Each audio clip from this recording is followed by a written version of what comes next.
Let's get right into it. For most of human history, the most valuable thing on the planet wasn't gold, wasn't silver, it was flavor. Yeah, seriously. We're talking about simple, dried seeds and bark that literally built the world's first global economy and launched entire empires. And no, that's not an exaggeration. This quote nails it. It captures the almost unbelievable power packed inside something as tiny as a peppercorn or a piece of cinnamon. These weren't just for cooking, they were geopolitical assets. So you have to wonder, how on earth did we get to a point where simple flavor was worth more than precious metals? Well, to get that, we need to look at the massive problems spices solved in the medieval world.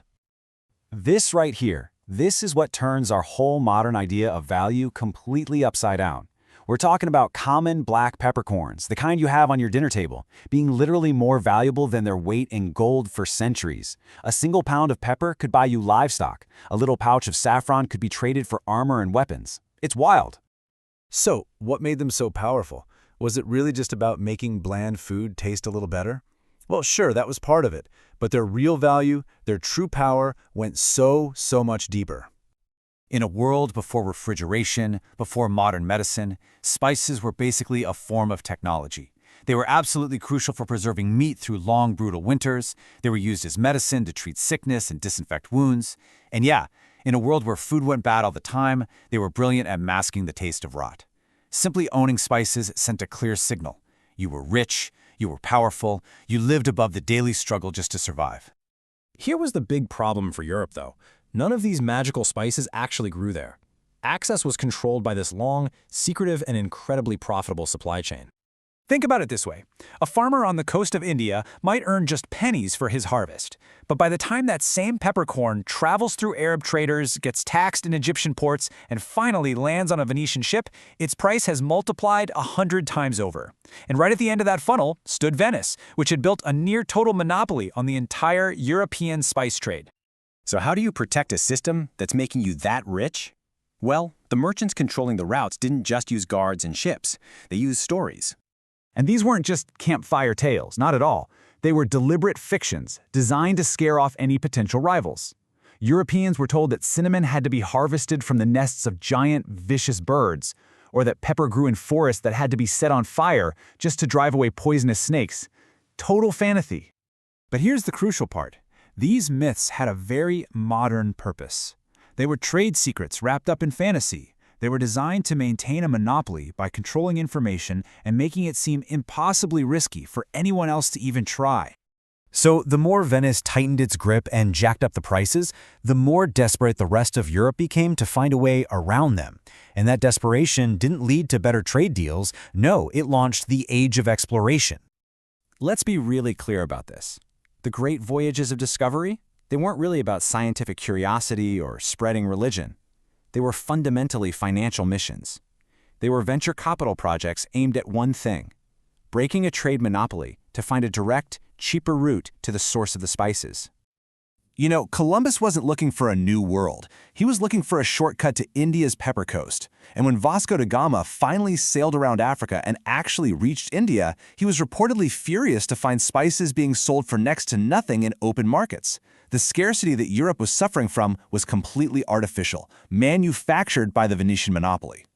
And of course, Columbus's epic miscalculation had a world-changing result. The obsessive search for Asian spices accidentally connected Europe with the Americas, pulling two massive continents, isolated for thousands of years, into a single global economic system for the very first time. But breaking one monopoly just kicked off a new race for control.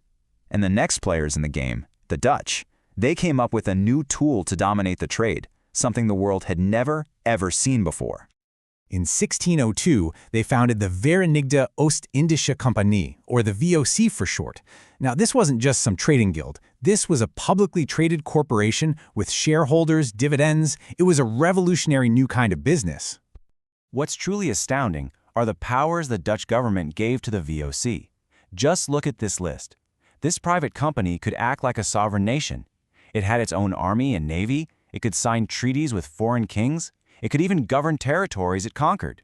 It was a corporation with the power of a state.